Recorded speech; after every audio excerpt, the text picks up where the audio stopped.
I thought I had it all figured out.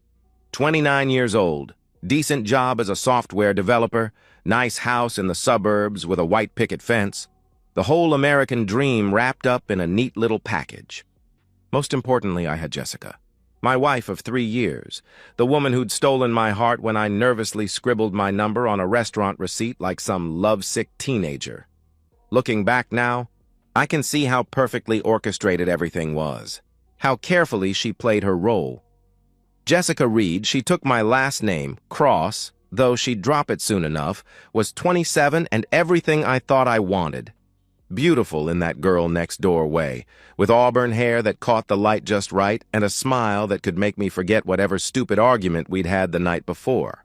When we got married, she quit her administrative job without me even asking. Said she wanted to focus on making our house a home. I was happy to support us both on my salary. Hell, I was proud too. That's what husbands do, right? Our wedding was small but perfect.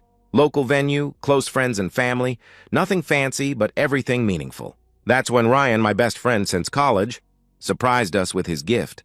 Not another toaster or picture frame, but a squirming German shepherd puppy with oversized paws and the biggest brown eyes I'd ever seen. "Every family needs a dog," Ryan had said, grinning as he handed over the furry bundle. "This is Duke." Jessica had rolled her eyes, but I fell in love instantly. Duke became my shadow, my constant companion. While Jessica focused on her mysterious homemaking activities, which seemed to involve a lot of shopping and phone calls, Duke and I developed our own routine. Morning jogs, weekend soccer matches where he'd chase the ball across our backyard, quiet evenings where he'd sprawl across my feet while I coded. 3 years later, our life had settled into a comfortable rhythm. At least that's what I told myself. I worked my 9 to 5, came home to dinner on the table, watched TV with my wife curled up beside me and my dog at my feet. Perfect domestic bliss. But lately, something had been off. Jessica was different, more distant. Always on her phone, typing messages with a secretive smile I didn't recognize. Her shopping trips with friends got longer, more frequent. She started closing the bathroom door when she never used to. Little things that individually meant nothing but together formed a pattern my programmer's brain couldn't ignore. I told myself I was being paranoid. Marriage has ups and downs, right? She was probably just bored, needed some space, wanted more excitement in her life. Normal stuff. We'd work through it. That Saturday afternoon changed everything. Jessica announced she was going shopping with her friend Claire, another one of those mysterious trips that seem to happen every few days now. She kissed my cheek, grabbed her purse, and disappeared out the front door with a cheerful, "See you later, honey." I settled onto our couch with a cold beer, ready to watch Arsenal play. Duke trotted into the living room, tail wagging with that boundless enthusiasm that never failed to make me smile. But instead of his usual tennis ball or rope toy, he had something black clutched in his mouth. "What you got there, boy?" I called, patting my leg. Duke bounded over, dropped his prize at my feet, and sat back with that expectant look that said, "Praise me. I brought you a present." I looked down. My blood turned to ice. Black boxer briefs. Size large. A brand I'd never seen before, definitely not mine. I wear medium, always have. These weren't from my drawer. They weren't from my laundry. They'd never been mine. I picked them up with shaking hands, turning them over, searching for some explanation that would make this nightmare make sense. Ryan had stayed over a few weeks ago after a poker night. Could they be his? But Ryan was smaller than me, wore a different brand, and these looked fresh, recently worn. My mind raced through possibilities, each one more devastating than the last. A laundry mix-up at the cleaners? Wrong size delivered by mistake? But deep down, in that part of my brain that processes code and logic and patterns, I already knew the truth. My wife was cheating on me. Duke sat there, tail still wagging, waiting for his praise. Good dog. He'd done exactly what German shepherds are bred to do: protect their pack, bring important things to their alpha's attention. He'd just delivered proof that my marriage was a lie. I stared at those boxer briefs, then at Duke's innocent face, then around our living room, our home, our life together.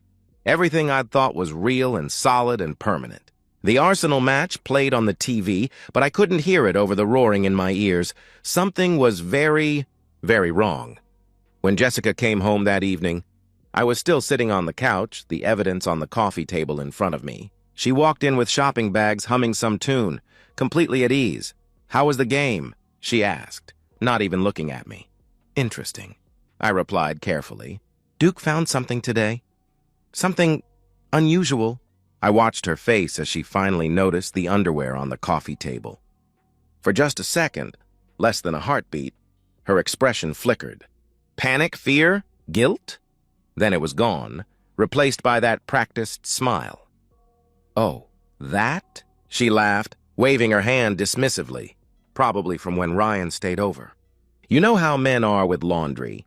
But I noticed something else. While she'd been talking, while she'd been laughing off my concerns, her hand had moved to the coffee table. When she walked upstairs to put away her shopping, the underwear went with her. She took the evidence. She was hiding something, and now so was I. Sleep didn't come that night.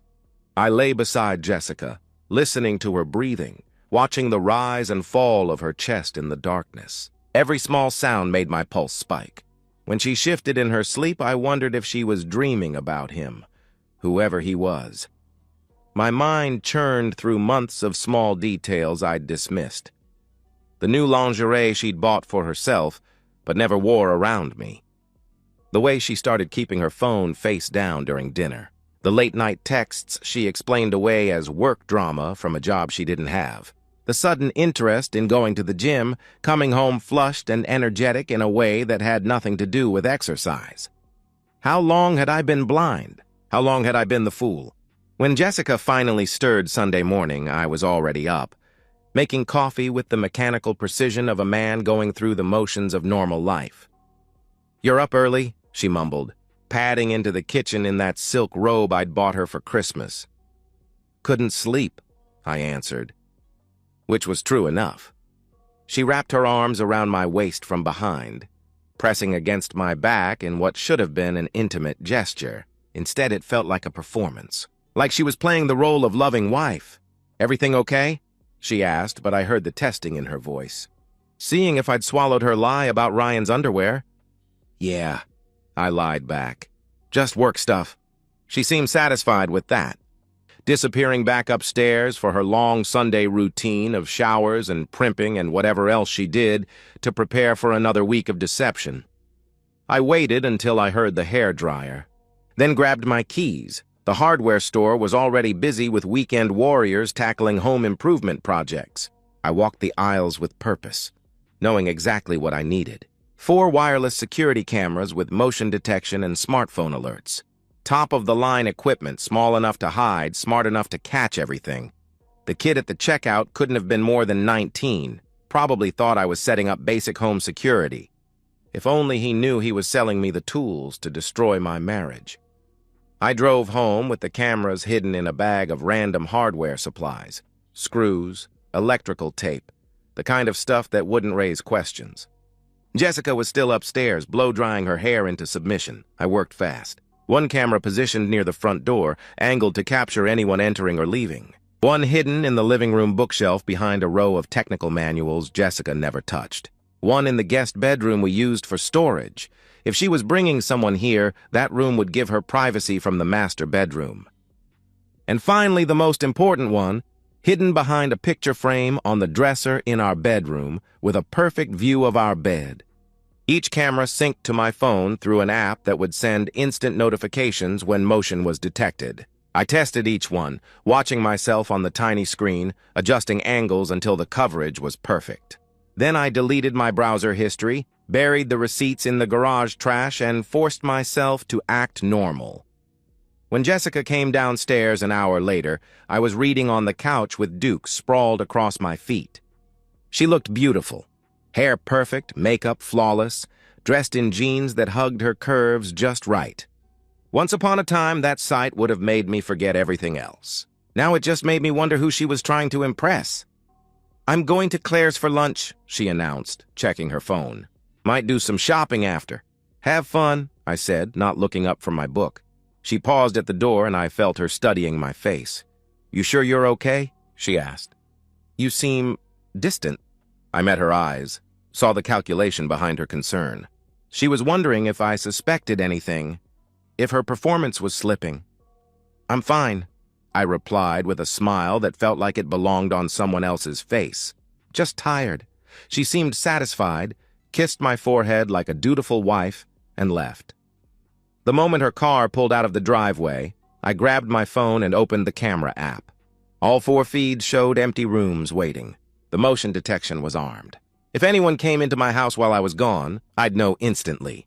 Monday morning, I took an extended lunch break and drove across town to the law offices of Klein & Associates. Robert Klein had a reputation as the most ruthless divorce attorney in the county, the kind of lawyer you hired when you wanted to destroy your opponent, not negotiate with them. His office was exactly what I'd expected: expensive furniture, law degrees covering every wall, the smell of leather and ambition. Klein himself was a thin, sharp-faced man in his 50s who looked like he'd smile while ripping your throat out. "What can I do for you, Mr. Cross?" he asked, gesturing to the chair across from his massive desk. I explained the situation calmly. Suspected infidelity, surveillance cameras installed, waiting for concrete proof. Klein listened without interruption, occasionally nodding or making notes on his legal pad. "Smart approach," he said when I finished. "Video evidence of adultery changes everything, especially with a prenup in play. You said you have one?" "Yes," I confirmed. "Standard agreement, but it includes an infidelity clause. If either party commits adultery, they forfeit all claims to marital assets." Klein's smile was predatory. "Then if you get that video evidence, she walks away with nothing. House, savings, investments, all yours. No alimony, no property division. Clean break." "How long would the process take?" I asked. "With solid evidence? 60 to 90 days, maybe less if she doesn't contest. Most cheating spouses don't fight when the evidence is overwhelming. They just want it over quietly." I shook his hand, feeling the first spark of satisfaction I'd had since Duke dropped those boxer briefs at my feet. "I'll call you when I have what I need." "Looking forward to it, Mr. Cross," he replied. I drove back to work, buried myself in code and debugs and the familiar rhythm of problem solving. But my phone sat on my desk like a loaded gun, waiting for that first notification. Days passed. Jessica continued her routine: shopping trips, gym visits, mysterious phone calls taken in other rooms. She was affectionate at home, maybe even more than usual, cooking my favorite meals, curling up next to me during movies, asking about my day with what seemed like genuine interest. But I knew better now. It was all performance, all part of maintaining the perfect lie. 1 week after installing the cameras, I was at my desk debugging a particularly stubborn piece of code when my phone buzzed. Motion detected, front door camera. My heart hammered as I opened the app. The timestamp showed 2:14 p.m. on a Wednesday afternoon. Jessica should have been at her book club, another one of those convenient excuses that I'd never thought to question. Instead, I watched a man I'd never seen before walk through my front door like he owned the place. Tall, fit, probably early 30s with dark hair and an arrogant smile that made my blood boil. He looked around my living room with casual familiarity, then turned toward the camera with his arms spread wide. Jessica appeared in the frame, moving toward him with a smile I'd never seen before. Hungry, eager, completely unlike the woman who gave me polite pecks on the cheek. She wrapped her arms around his neck and kissed him deeply, passionately, the way she used to kiss me in the early days of our relationship, the way she hadn't kissed me in over a year. My hands shook as I stared at the screen. This was it. This was the proof I needed. But knowing and seeing were two different things. Watching your wife welcome another man into your home, into your life, into your bed. It cut deeper than I'd prepared for. The living room camera caught them pouring wine, settling onto my couch, touching and laughing like old lovers. Then Jessica stood, took his hand, and led him toward the stairs. The bedroom camera would activate any moment. I closed my laptop, stood up on unsteady legs, and walked to my manager's office. "I need to leave," I told him. "Family emergency." He looked up with concern. "Is everything okay?" "It will be," I answered. I drove home with my phone propped on the dashboard, the live feed playing like the world's most devastating movie. The bedroom camera had activated the moment they walked upstairs. I forced myself to watch as they undressed each other with the easy familiarity of people who'd done this before. Many times before, Jessica looked different with him, alive in a way I hadn't seen in months. She laughed at something he said, threw her head back with genuine joy, pulled him onto our bed, my bed, with an eagerness that made my chest feel like it was caving in. Every red light felt like an eternity. My knuckles were white on the steering wheel, but my mind was crystal clear. I wasn't angry anymore. I was beyond anger. I was cold, focused, calculating. The hurt would come later. Right now, I had work to do. Duke was waiting in the living room when I pulled into the driveway 20 minutes later. On my phone screen, Jessica and her lover, I'd heard her call him Brandon, were fully engaged, completely oblivious to everything beyond their stolen moment. I parked quietly, grabbed my phone, and stepped out of the car. The front door was unlocked. I walked inside to find Duke sitting alert in the living room, ears perked, sensing something was wrong. "Hey, boy," I whispered, kneeling down to scratch his head. His tail wagged, but he stayed focused, watching my face. "You ready to earn your keep?" Duke's tail moved faster. He knew. Dogs always know when the pack is under threat. I could hear them upstairs, moaning, bed springs creaking, Jessica's voice saying things she'd never said to me, making sounds she hadn't made for me in years. My jaw clenched so tight I thought my teeth might crack. I walked upstairs with Duke at my heels, each step deliberate and quiet. The bedroom door was slightly ajar, just enough for the sounds to carry.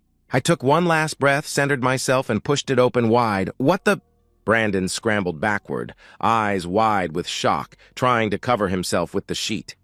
Jessica screamed, pulling the comforter over her chest. "Ethan?" "Oh my God, what are you— how did you—" I didn't say a word. Didn't need to. I simply whistled. Short, sharp, commanding. Duke lunged. The German Shepherd hit Brandon like a missile, 90 pounds of muscle and fury and protective instinct. Brandon's scream was high-pitched, inhuman, terrified.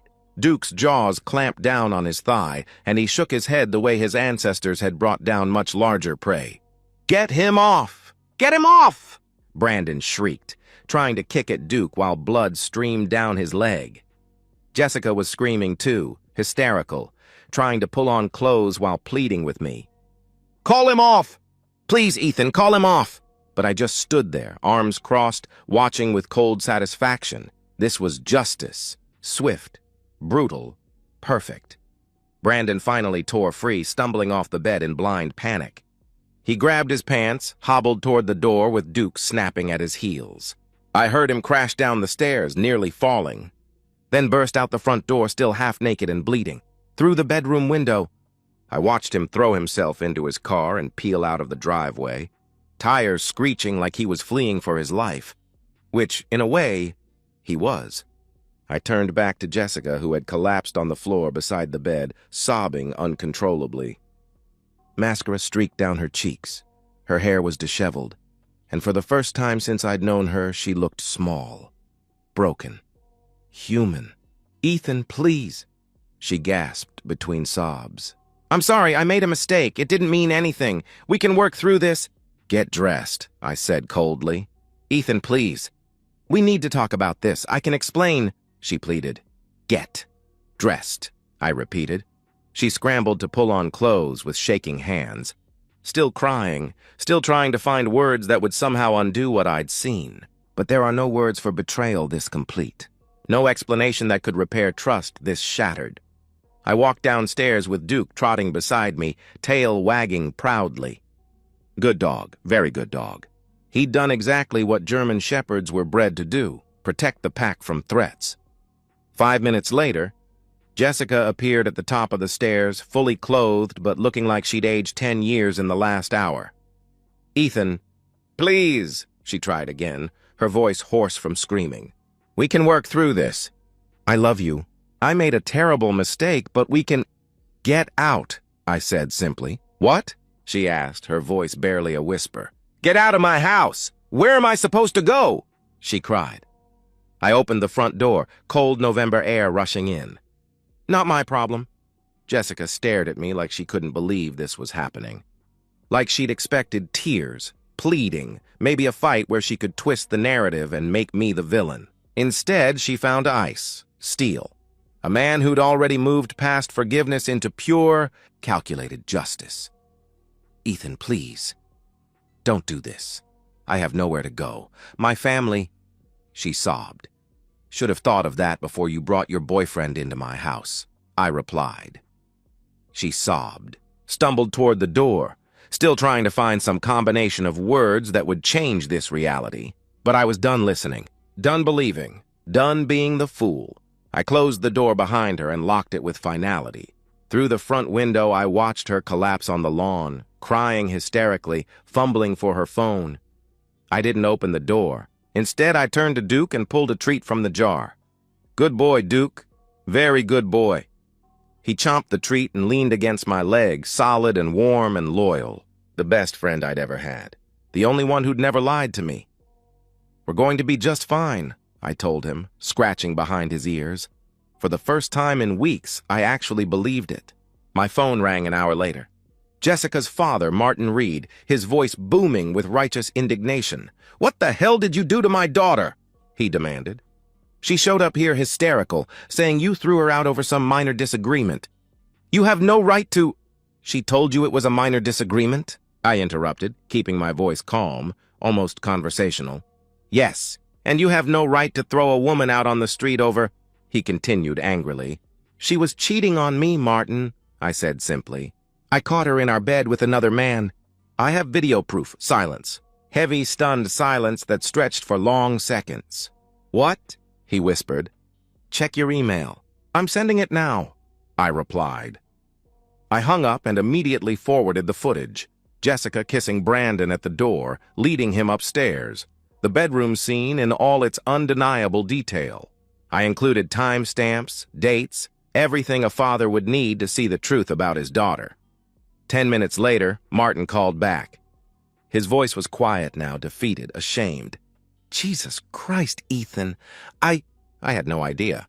"I'm so sorry," he said. "She manipulated you," I replied. "Just like she manipulated me for months. Maybe years. She's not staying here," he said, his voice hardening with disgust. "I won't have a cheater under my roof. She can find her own place." "Good," I answered. "For what it's worth, son. You deserve better. You always did," he added quietly. The line went dead. I sat in the silence of my house, truly my house now, with Duke curled up beside me on the couch.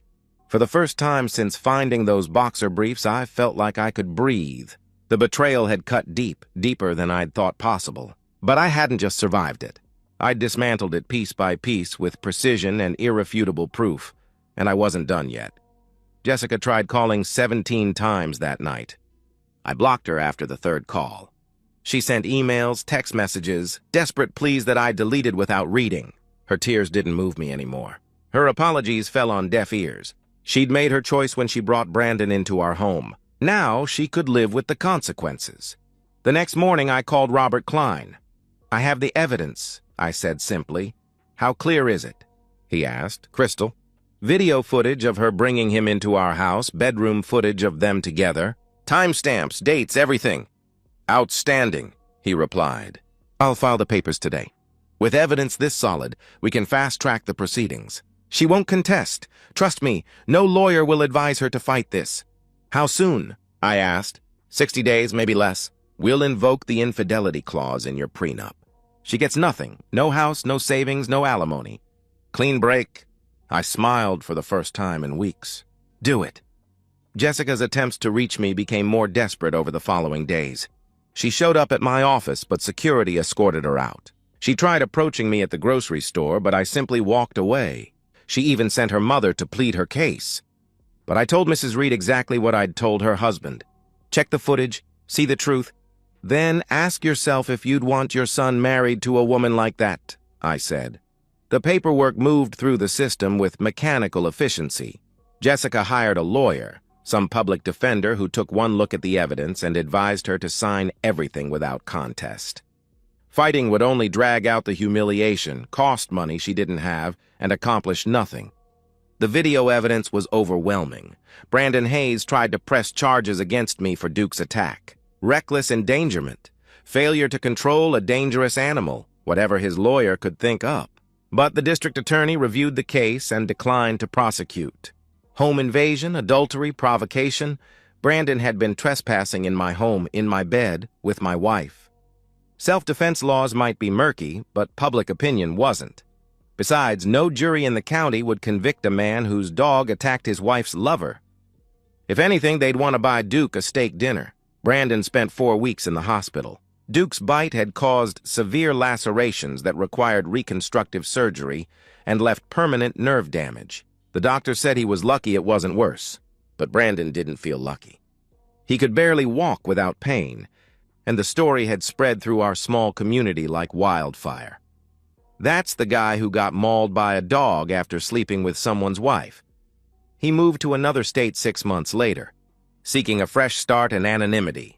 I heard through mutual acquaintances that he'd never cheated again, not because of any moral awakening, but because the memory of Duke's jaws haunted his nightmares.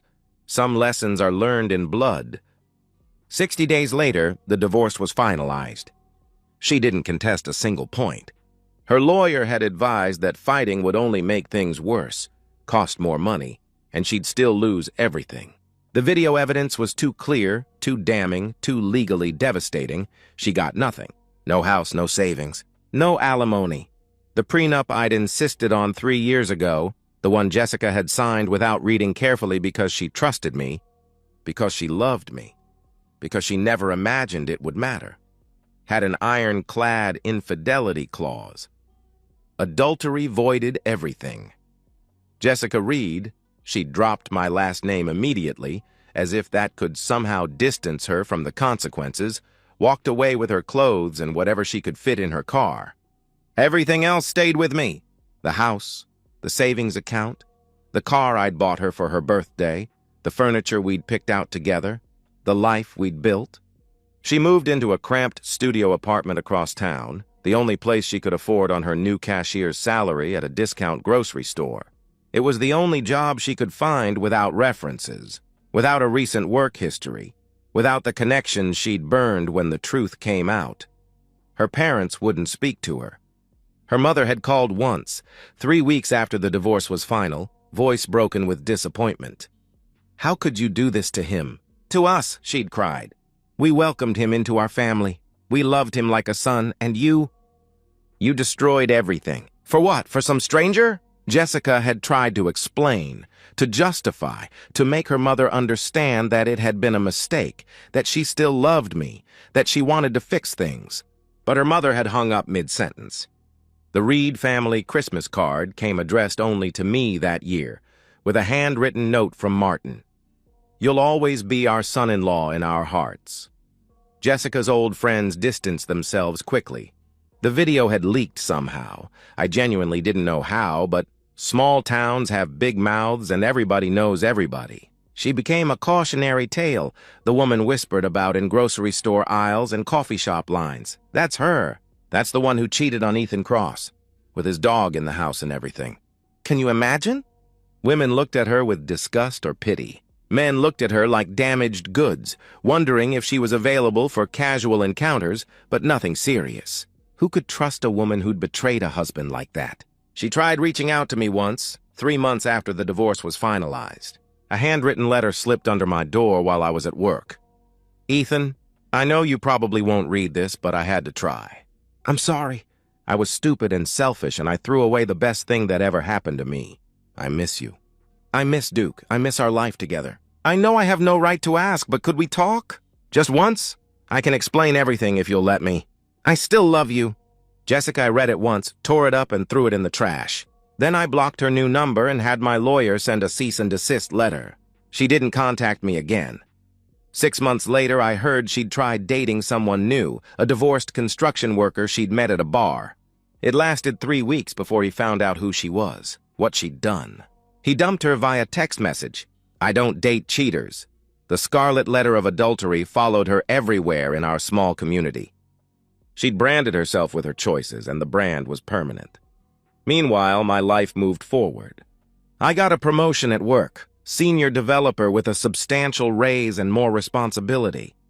The recognition felt good. like proof that I was worth more than Jessica had valued me at. I started dating again, carefully and selectively. Sarah, a graphic designer I'd met at a coffee shop, caught my attention with her quick wit and genuine laugh. She had her own career, her own apartment, her own life that didn't depend on anyone else. Independence I found incredibly attractive after years of supporting Jessica's dependency. Trust doesn't come easy for me anymore, I'd told Sarah on our third date, when she asked about my divorce. "That's okay," she'd replied, squeezing my hand. Good things are worth waiting for. Sarah loved Duke, which was non-negotiable for me. She'd throw tennis balls for him in the backyard, scratch behind his ears while we watched movies, bring him treats from the pet store. Duke approved, which meant everything. Ryan still came over for beers and soccer matches just like old times. But now he brought stories of Jessica's continued downfall, the 2 jobs she worked to make rent, the studio apartment with thin walls and noisy neighbors, the social isolation that came with being known as the town's most infamous cheater. "You feel bad for her at all?" Ryan asked one evening, nursing his beer while Arsenal dominated on the TV. I considered the question seriously, watching Duke chase a tennis ball across the backyard through the kitchen window. "No," I answered finally. She made her choice. She chose to cheat instead of talking to me about whatever was wrong. She chose to bring him into our house, our bed. She chose to lie to my face for months. Every consequence she's facing now she earned. Ryan nodded. "Best wedding gift I ever gave you, huh?" he said, gesturing toward Duke, who was now sprawling contentedly in the evening sun. I laughed. Real, genuine laughter that felt rusty from disuse. "Damn right." We toasted with our beer bottles, and Duke's tail thumped against the deck like he knew we were talking about him. Later that night, after Ryan had gone home and Sarah had kissed me goodnight at her car, I sat on my back porch with Duke at my feet. The house was quiet, peaceful mine. No more lies, no more deception, no more wondering what Jessica was really doing when she said she was going shopping. I looked at my reflection in the kitchen window. Older, harder, wiser than the naive man who'd trusted blindly 3 years ago. I'd learned the difference between love and manipulation, between partnership and dependence, between loyalty and performance. Jessica had taught me valuable lessons, though not the ones she'd intended. She'd shown me what real betrayal looked like, so I'd recognize genuine loyalty when I found it again. She'd demonstrated the cost of taking trust for granted, so I'd never make that mistake again. I didn't regret what I'd done, not for a second, because in the end, I hadn't just survived her betrayal, I'd exposed it, prosecuted it, and emerged stronger from the wreckage. Duke stretched out beside me, gray beginning to show around his muzzle, but still alert, still protective, still the best friend I'd ever had. "Good boy," I whispered, scratching his head. "We did good." His tail thumped against my leg in agreement. We had.